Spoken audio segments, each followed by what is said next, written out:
என் அன்பு மாணவர்களுக்கு வணக்கம். இந்த வீடியோவில் கண்ட்ரோல் இன்ஜினியரிங் சப்ஜெக்டினுடைய மோஸ்ட் இம்பார்ட்டன்ட் 3 மார்க்ஸ் கொஸ்டின்ஸ் வந்து நம்ம பார்க்க போகிறோம். இப்போ தான் நம்ம சேனலுக்கு நீங்கள் புதுசாக வந்திருக்கீங்கன்னா சரவணகுமார் மேக்ஸுங்கிற சேனலை மறக்காமல் சப்ஸ்கிரைப் பண்ணி வச்சுக்கோங்க. மற்ற நண்பர்களுக்கும் ஷேர் பண்ணி விடுங்க. நம்மளால் முடிஞ்ச உதவியை நம்ம மற்றவங்களுக்கு செய்யலாம். இன்றைக்கி நம்ம பார்க்கக்கூடிய 3 மார்க்ஸ் கொஸ்டின்ஸ் வந்து யூனிட் 4ல் இருக்கக்கூடிய கொஸ்டின்ஸ் பார்க்க போகிறோம். யூனிட் 4னுடைய பேர் வந்து ஃப்ரீக்வன்சி ரெஸ்பான்ஸ். சரிங்களா?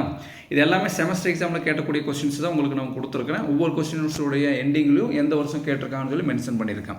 இந்த யூனிட் 4 அதாவது ஃப்ரீக்வன்சி ரெஸ்பான்ஸ் பொறுத்தளவு நம்மளுக்கு வந்து 2 டாபிக் ரொம்ப முக்கியமான டாபிக். ஒன்று வந்து போர்ட் பிளாட், இன்னொன்று வந்து போலார் பிளாட். உங்களுக்கு ஒரு அவுட்லைன் சொல்கிறேன். போர்ட் பிளாட்டில் வந்து படிக்கும்போது what is Bode plot, Bode பிளாட்னு என்னென்னு சொல்லி தரவாக படிச்சுங்க. அதனுடைய அட்வான்டேஜஸ் டிஸ்அட்வான்டேஜஸ் இருந்தாலும் படிச்சுங்க. அதே மாதிரி பார்த்தீங்கன்னா போலார் பிளாட்னு படிச்சுருங்க. What is polar plot, polar பிளாட்னு என்னென்னு படிச்சுட்டு போலார் பிளாட்டோட அட்வான்டேஜஸ் டிஸ்அட்வான்டேஜஸ் படிச்சுங்க. அடுத்து என்னென்னா நீங்கள் என்னென்ன போர்ட் பிளாட் தனியாக படிச்சிடணும், போலார் பிளாட் தனியாக வந்து படிச்சிடணும். இதுக்கு அடுத்து வந்து போலார் பிளாட் நீங்கள் கண்டுபிடிக்கும் போது உங்களுக்கு வந்து கெயின் மார்ஜின், ஃபேஸ் மார்ஜினில் நீங்கள் கண்டுபிடிப்பீங்க. அதனால் டெஃபினிஷனில் கண்டிப்பாக கேட்பாங்க. கெயின் மார்ஜின் என்னென்னு கேட்பாங்க, ஃபேஸ் மார்ஜின் என்னென்னு சொல்லி கேட்பாங்க. சரிங்களா? அது படிச்சுங்க. அடுத்து வந்து கார்னர் ஃப்ரீக்வன்சின்னு இருக்கும். எப்படி gain margin, phase margin, corner frequency இதெல்லாம் வந்து போலார் பிளாட்லேயே இருக்கும். இது படிச்சுங்க. அதே ஃபஸ்ட் கொஸ்டின் கேட்டிருக்காங்க பாருங்கள், what is phase cross over frequency இந்த மாதிரி கேட்பாங்க. சரிங்களா? அதே மாதிரி கெயின் கிராஸ் ஓவர் ஃப்ரீக்வன்சி இதெல்லாம் கேட்பாங்க. ஃபேஸ் மார்ஜின், அதுக்கடுத்து பார்த்தீங்கன்னா phase cross over frequency, gain margin, அது கெயின் கிராஸ் ஓவர் ஃப்ரீக்வன்சி. இந்த மாதிரி கொஸ்டின்ஸ் எல்லாம் வந்து பார்த்தீங்கன்னா நம்மளுக்கு எதில் வரும்னா போலார் பிளாட் கீழே வந்து நம்மளுக்கு வந்து வந்துடும். சரிங்களா? இப்போ நான் கொடுத்துக்கூடிய இதெல்லாம் 4th யூனிட்டில் ரொம்ப கம்மியான கொஸ்டின்ஸ் தான் இருக்குது. இப்போ நான் ஒரு அவுட்லைன் உங்களுக்கு சொன்னேன்.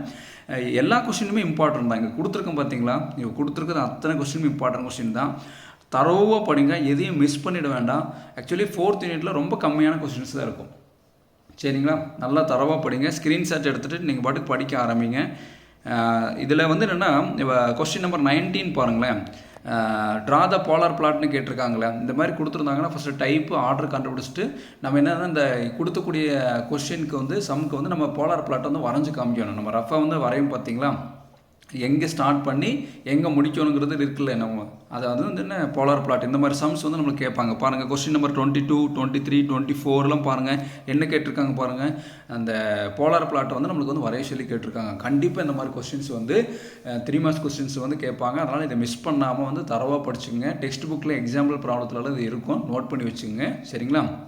இந்த வீடியோ உங்களுக்கு பிடிச்சதுன்னா மறக்காமல் லைக் பண்ணுங்கள். மற்ற நண்பர்களுக்கும் ஷேர் பண்ணி விடுங்க.